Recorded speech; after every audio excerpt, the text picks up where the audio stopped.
একজন সাধারণ যুবক আনিস খুবই হতাশ এবং অর্থনৈতিক কষ্টে ছিলেন।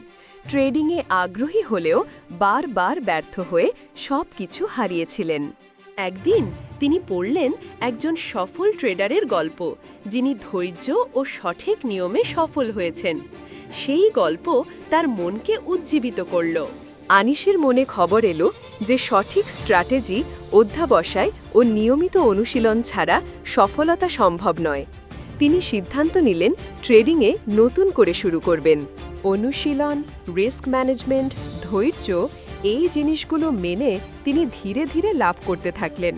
এক সময় তার ঝুঁকি কমিয়ে লাভের সংখ্যা বাড়তে থাকল। আজ আনিস একজন লাখপতি ট্রেডার। তিনি এখন অন্যদের শেখান কিভাবে ধৈর্য ও নিয়মের সাথে ট্রেডিং করে সফলতা পাওয়া যায়।